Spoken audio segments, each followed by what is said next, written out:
urduaudiobooks.com پر آپ سن رہے ہیں سیرت سرور عالم صلی اللہ علیہ وآلہ وسلم، جلد دوئم، تالیف مولانا سید ابوالعلا مودودی، آواز وجیح احمد صدیقی، پروڈیوسر اظہر نیاز۔ باب چہارم، پہلا حصہ، آغاز رسالت اور خفیہ دعوت کے ابتدائی 3 سال، بعثت سے قبل انبیاء کا ذہنی سفر۔ قرآن مجید ہمیں بتاتا ہے کہ انبیاء علیہم السلام وحی آنے سے پہلے جو علم رکھتے تھے اس کی نوعیت عام انسانی علوم سے کچھ بھی مختلف نہ ہوتی تھی۔ ان کے پاس نزول وحی سے پہلے کوئی ایسا ذریعہ علم نہ ہوتا تھا جو دوسرے کو حاصل نہ ہو۔ چنانچہ حضور صلی اللہ علیہ وآلہ وسلم سے فرمایا گیا، اے نبی، تم کچھ نہ جانتے تھے کہ کتاب کیا ہوتی ہے اور ایمان کیا ہوتا ہے۔ سورہ شورى آیت نمبر 52۔ ووجدک ضالا فہدی، اور اللہ تعالیٰ نے تم کو ناواقف راہ پایا پھر تمہیں راستہ بتایا۔ ضحیٰ آیت 7۔ عقلی معرفت سے الہامی ایمان تک۔ اس کے ساتھ قرآن ہمیں یہ بھی بتاتا ہے کہ انبیاء علیہم السلام نبوت سے پہلے علم و معرفت کے انہی عام ذرائع سے جو دوسرے انسانوں کو بھی حاصل ہیں، ایمان بالغیب کی منزل طے کر چکے ہوتے تھے۔ وہی آ کر جو کچھ کرتی تھی وہ بس یہ تھا کہ پہلے جن حقیقتوں پر ان کا دل گواہی دیتا تھا اب انہی کے متعلق وہی یقینی اور قطعی شہادت دے دیتی تھی کہ وہ حق ہیں، اور انہی صداقتوں کا مشاہدہ انہیں کرا دیا جاتا تھا تاکہ وہ پورے وثوق سے دنیا کے سامنے ان کی گواہی دے سکیں۔ یہ مضمون سورہ ہود میں بار بار بتکرار بیان کیا گیا ہے۔ چنانچہ پہلے نبی صلی اللہ علیہ وآلہ وسلم کے متعلق آیت نمبر 11 میں فرمایا، پھر کیا وہ شخص جو پہلے اپنے رب کی طرف سے ایک دلیل روشن پر تھا، یعنی عقلی و فطری ہدایت پر، اس کے بعد خدا کی طرف سے ایک گواہ بھی اس کے پاس آ گیا یعنی قرآن، اور اس سے پہلے موسیٰ کی کتاب بھی رہنما اور رحمت کے طور پر موجود تھی، کیا وہ اس صداقت کے بارے میں شک کر سکتا ہے؟ پھر اس کے بعد یہی مضمون حضرت نوح علیہ السلام کی زبان سے ادا ہوتا ہے آیت نمبر 28 میں، اے میری قوم کے لوگو، غور تو کرو، اگر میں اپنے رب کی طرف سے ایک دلیل روشن پر تھا اور اس کے بعد اس نے اپنی طرف سے مجھ کو رحمت، وحی و نبوت سے بھی نوازا اور وہ چیز تم کو نظر نہیں آتی، تو کیا اب ہم زبردستی اسے تمہارے سر چپیک دیں؟ پھر اسی مضمون کو آیت نمبر 63 میں حضرت صالح اور آیت نمبر 88 میں حضرت شعیب دہراتے ہیں۔ اس سے یہ بات بالکل واضح ہو جاتی ہے کہ وحی کے ذریعے سے حقیقت کا براہ راست علم پانے سے پہلے انبیاء علیہم السلام مشاہدے اور غور و فکر کی فطری قابلیتوں کو صحیح طریقے پر استعمال کر کے، جسے اوپر کی آیات میں بینہ میرے رب سے تعبیر کیا گیا ہے، توحید اور معاد کی حقیقتوں تک پہنچ جاتے تھے، اور ان کی یہ رسائی وہبی نہیں بلکہ کسبی ہوتی تھی۔ اس کے بعد پھر اللہ تعالیٰ انہیں علم وحی عطا کرتا تھا، اور یہ چیز کسبی نہیں بلکہ وہبی ہوتی تھی۔ یہ مشاہدہ آثار اور غور و فکر اور عقل عام، کامن سینس کا استعمال ان قیاس آرائیوں اور اس خرس و تخمین اسپیکولیشن سے بالکل ایک مختلف چیز ہے جس کا ارتکاب فلاسفہ کیا کرتے ہیں۔ یہ تو وہ چیز ہے جس پر قرآن مجید ہر انسان کو خود آمادہ کرنے کی کوشش کرتا ہے، اور بار بار اس سے کہتا ہے کہ آنکھیں کھول کر خدا کی قدرت کے آثار دیکھو اور ان سے صحیح نتیجہ اخذ کرو۔ اس طرح آیات الہی کے مشاہدے سے ایک غیر متعصب طالب حق حقیقت تک پہنچ جاتا ہے۔ رسول اللہ صلی اللہ علیہ وآلہ وسلم کے زمانہ قبل نبوت کے جو حالات ہم پچھلے باب میں بیان کر چکے ہیں، ان سے یہ صاف معلوم ہوتا ہے کہ حضور صلی اللہ علیہ وآلہ وسلم نبی ہونے سے پہلے شرک سے پاک اور توحید کے قائل تھے۔ آپ صلی اللہ علیہ وآلہ وسلم نے ہوش سنبھالنے کے بعد کبھی اپنی قوم کے مشرکانہ عقائد کو قبول نہیں کیا، اس کی مشرکانہ عبادات میں حصہ نہیں لیا، بتوں اور بت پرستی سے ہمیشہ بیزار رہے، اور بتوں پر جو قربانیاں چڑھائی جاتی تھیں ان سے اجتناب فرماتے رہے۔ زمانہ قبل نبوت میں آپ صلی اللہ علیہ وآلہ وسلم کا حال اپنی قوم کے ان حنفاء سے ملتا جلتا تھا جن کا ذکر ہم اس جلد کے دوسرے باب میں کر چکے ہیں۔ جاہلیت کے زمانے میں جرہم اور خزاعہ نے دین ابراہیمی میں جتنی تحریفات کی تھیں ان میں سے کسی کو آپ نے نبوت سے پہلے کبھی قبول نہیں کیا۔ اس طرح قریش نے اپنے دور میں جن تحریفات کا اضافہ کیا ان سے بھی آپ مجتنب رہے۔ مثال کے طور پر قریش نے اپنے لیے کچھ ایسے امتیازات قائم کر لیے تھے جن سے وہ دوسرے عربوں کے مقابلے میں اپنی فضیلت جتانا چاہتے تھے۔ ابن ہشام اور ابن سعد کا بیان ہے کہ انہوں نے حج کے موقع پر عرفہ جانا اور وہاں سے افاضہ کرنا چھوڑ دیا تھا، صرف مزدلفہ تک جا کر پلٹ آتے تھے اور کہتے تھے کہ ہم اہل حرم ہیں اور ہمارا یہ کام نہیں ہے کہ عام حاجیوں کی طرح حرم سے باہر جا کر وقوف عرفہ کریں۔ اگر ہم ایسا کریں گے تو حرم سے باہر کے لوگوں اور ہمارے درمیان کوئی فرق نہ رہے گا اور ہماری حیثیت گر جائے گی۔ حالانکہ انہیں معلوم تھا عرفہ جانا اور وہاں ٹھہرنا اور پھر وہاں سے مزدلفہ اور منا کی طرف پلٹنا ان مشاعر حج میں سے ہے جو دین ابراہیمی میں شامل ہیں۔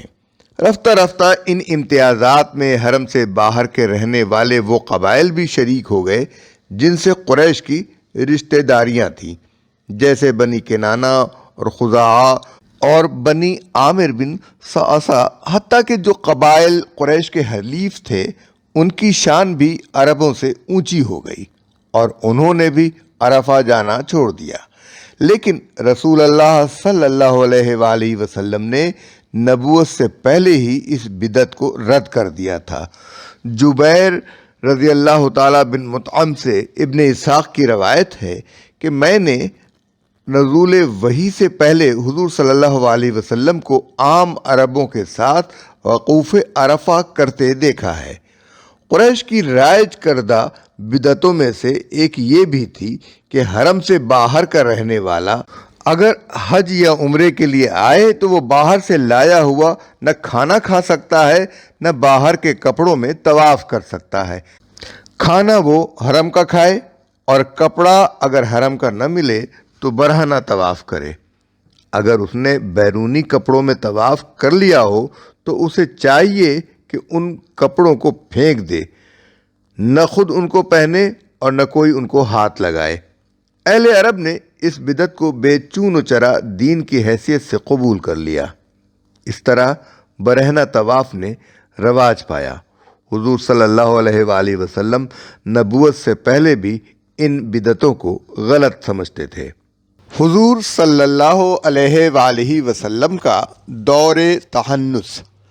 محدثین نے آغاز وحی کا قصہ اپنی اپنی سندوں کے ساتھ امام زہری سے، اور انہوں نے حضرت عروہ بن زبیر سے، اور انہوں نے اپنی خالہ حضرت عائشہ رضی اللہ تعالی عنہا سے نقل کیا ہے۔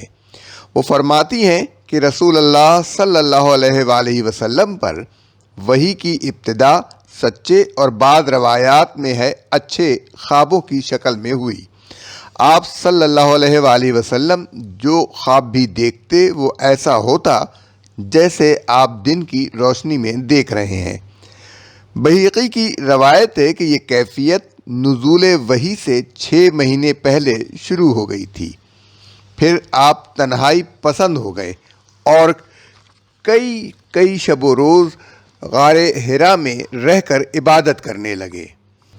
اس کا مطلب یہ ہے کہ مذکورہ کیفیت کے بعد آپ صلی اللہ علیہ وآلہ وسلم اور زیادہ خلوت پسند ہو گئے تھے، ورنہ آپ صلی اللہ علیہ وآلہ وسلم کی خلوت پسندی اس سے بہت پہلے شروع ہو چکی تھی۔ چنانچہ ابن ہشام اور طبری کی روایت کے مطابق ابن اسحاق اور عبداللہ بن زبیر نے عبید بن عمیر اللیثی سے نقل کیا ہے کہ آپ صلی اللہ علیہ وآلہ وسلم ہر سال 1 مہینہ حرا میں گزارتے، چند روز کا سامان خوراک لے کر جاتے، پھر واپس آ کر پہلے کعبہ کے ساتھ طواف کرتے اور اس کے بعد گھر سے مزید چند روز کا سامان لے جاتے تھے۔ نیز ان کا بیان ہے کہ اس اعتکاف اور تحنث کے زمانے میں آپ مساکین کو کثرت سے کھانا کھلاتے تھے، لیکن انہوں نے یہ نہیں بتایا ہے کہ حضور صلی اللہ علیہ وآلہ وسلم نے حرا میں جا کر قیام فرمانے کا یہ سلسلہ کب سے شروع کیا تھا۔ تاہم یہ اندازہ کیا جا سکتا ہے کہ یہ عمل چند سال سے جاری تھا۔ حضرت عائشہ رضی اللہ تعالی عنہا نے تحنث کا لفظ استعمال کیا ہے، جس کی تشریح امام زہری نے تعبد سے کی ہے۔ یہ کسی طرح کی عبادت تھی جو آپ صلی اللہ علیہ وآلہ وسلم کرتے تھے، کیونکہ اس وقت تک اللہ تعالیٰ کی طرف سے آپ کو عبادت کا طریقہ نہیں بتایا گیا تھا۔ آپ کھانے پینے کا سامان گھر سے لے جا کر وہاں چند روز گزارتے، پھر حضرت خدیجہ رضی اللہ تعالیٰ عنہ کے پاس آتے اور وہ مزید چند روز کے لیے سامان آپ صلی اللہ علیہ وآلہ وسلم کے لیے مہیا کر دیتی تھیں۔ غار حرا میں خلوت گزینی کی وجہ۔ اس دور میں جن وجوہ سے آپ صلی اللہ علیہ وسلم مکہ کی آبادی کو چھوڑ کر سنسان پہاڑیوں کے درمیان حرا کے غار میں خلوت گزیں ہوتے تھے، اس کے وجوہ پر کچھ روشنی سورہ علم نشرح کی اس آیت سے پڑتی ہے۔ وَوَضَعْنَا عَنْكَ وِزْرَكَ الَّذِي أَنقَضَ ظَهْرَكَ، آیات 2-3۔ اور ہم نے تم پر سے وہ بھاری بوجھ اتار دیا جو تمہاری کمر توڑے ڈال رہا تھا۔ اس آیت میں وزرا کے معنی بھاری بوجھ کے ہیں، اور اس سے مراد رنج و غم اور فکر و پریشانی کا وہ بوجھ ہے جو اپنی قوم کی جہالت و جاہلیت کو دیکھ دیکھ کر آپ صلی اللہ علیہ وسلم کی حساس طبیعت پر پڑ رہا تھا۔ آپ صلی اللہ علیہ وسلم کے سامنے بت پوجے جا رہے تھے، شرک اور مشرکانہ اوہام و رسوم کا بازار گرم تھا، اخلاق کی گندگی اور بے حیائی ہر طرف پھیلی ہوئی تھی، معاشرت میں ظلم اور معاملات میں فساد عام تھا، زورداروں کی زیادتیوں سے بے زور پس رہے تھے، لڑکیاں زندہ دفن کی جا رہی تھیں، قبیلوں پر قبیلے چھاپے مار رہے تھے، اور بعض اوقات 100 برس تک انتقامی لڑائیوں کا سلسلہ چلتا رہتا تھا۔ کسی کی جان، مال اور آبرو محفوظ نہ تھی جب تک کہ اس کی پشت پر کوئی مضبوط جتھا نہ ہو۔ یہ حالات دیکھ دیکھ کر آپ کڑتے تھے، مگر اس بگاڑ کو دور کرنے کی کوئی صورت آپ کو نظر نہ آتی تھی۔ یہی فکر آپ کی کمر توڑے ڈال رہی تھی، جس کا بار گراں اللہ تعالیٰ نے ہدایت کا راستہ دکھا کر آپ صلی اللہ علیہ وسلم کے اوپر سے اتار دیا، اور نبوت کے منصب پر سرفراز ہوتے ہی آپ صلی اللہ علیہ وآلہ وسلم کو معلوم ہو گیا کہ توحید اور آخرت اور رسالت پر ایمان ہی وہ شاہ کلید ہے جس سے انسانی زندگی کے ہر بگاڑ کا قفل کھولا جا سکتا ہے، اور زندگی کے ہر پہلو میں اصلاح کا راستہ صاف کیا جا سکتا ہے۔ اللہ تعالیٰ کی اس رہنمائی نے آپ صلی اللہ علیہ وآلہ وسلم کے ذہن کا سارا بوجھ ہلکا کر دیا، اور آپ پوری طرح مطمئن ہو گئے کہ اس ذریعے سے آپ صلی اللہ علیہ وآلہ وسلم نہ صرف عرب بلکہ پوری نوع انسانی کو ان خرابیوں سے نکال سکتے ہیں جن میں اس وقت عرب سے باہر کی بھی ساری دنیا مبتلا تھی۔ سچے خواب۔ جیسا کہ حدیث میں حضرت عائشہ رضی اللہ عنہا کا بیان ہے کہ نبی صلی اللہ علیہ وآلہ وسلم پر وحی آنے کی ابتدا سچے خوابوں سے ہوئی تھی، بخاری و مسلم۔ یہ سلسلہ بعد میں بھی زمانہ نبوت کے ہر دور میں جاری رہا ہے۔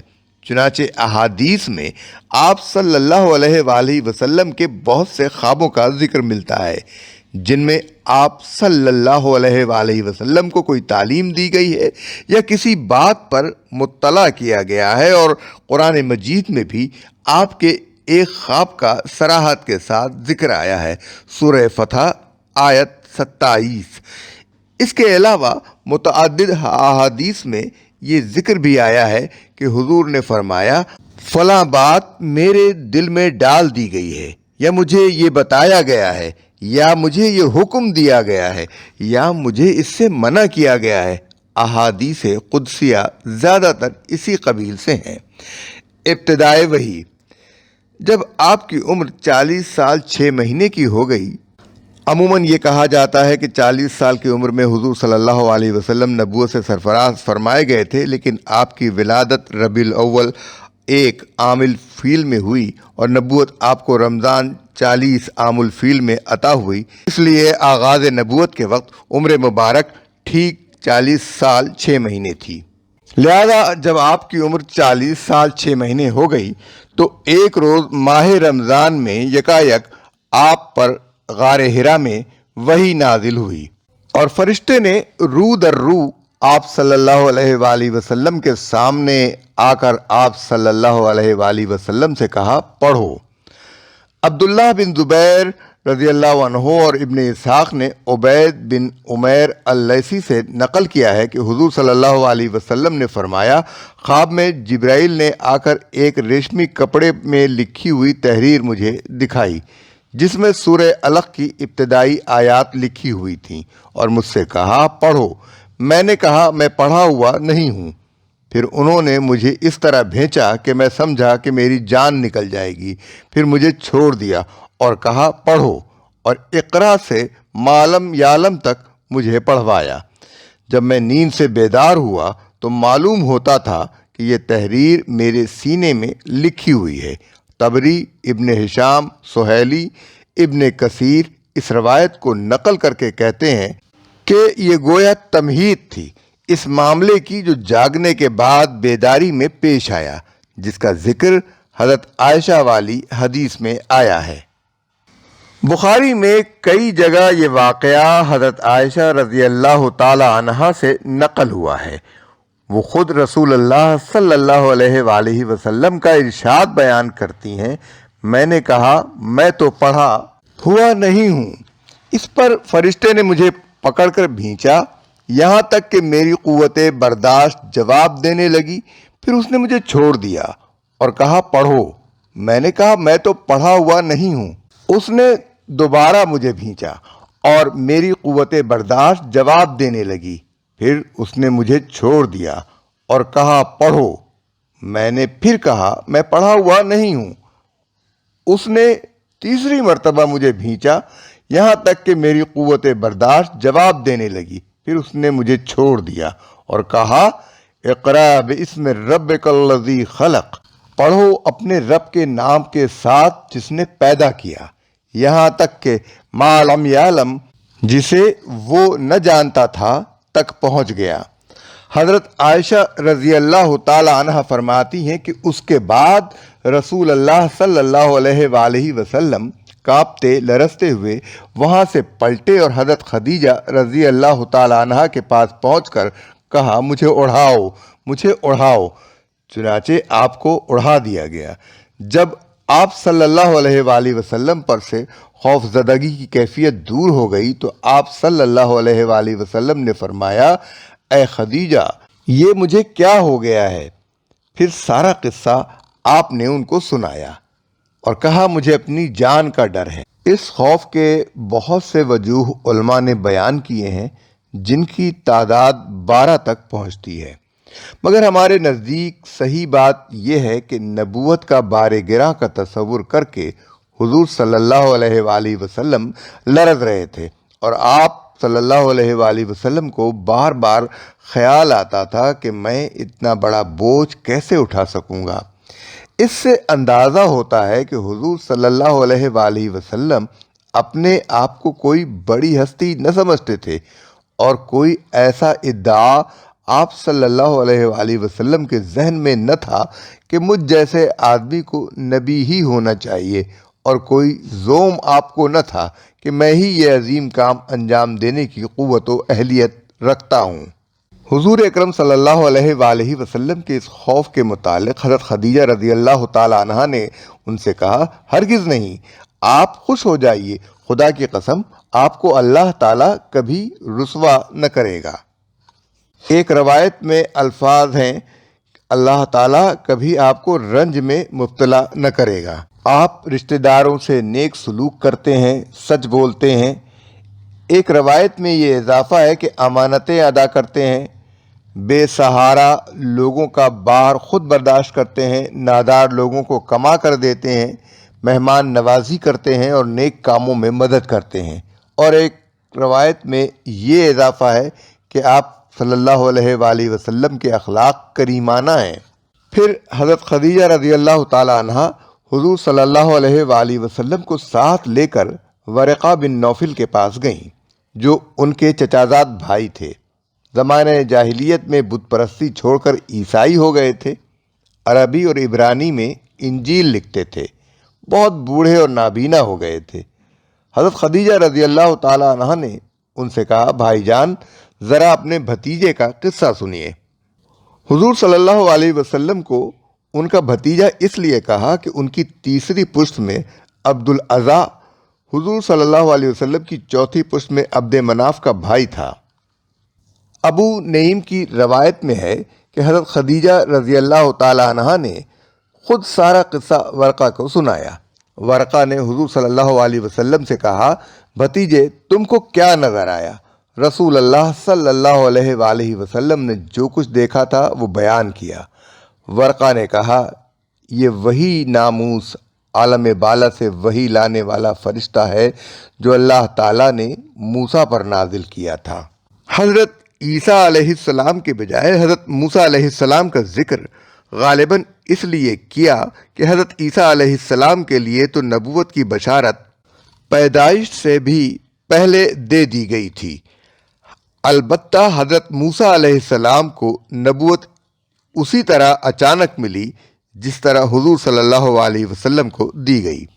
پھر ورقہ بن نوفل نے کہا، کاش میں آپ صلی اللہ علیہ وسلم کے زمانہ نبوت میں قوی ہوتا، کاش میں اس وقت زندہ رہوں جب آپ کی قوم آپ کو نکالے گی۔ رسول اللہ صلی اللہ علیہ وآلہ وسلم نے فرمایا، کیا یہ لوگ مجھے نکال دیں گے؟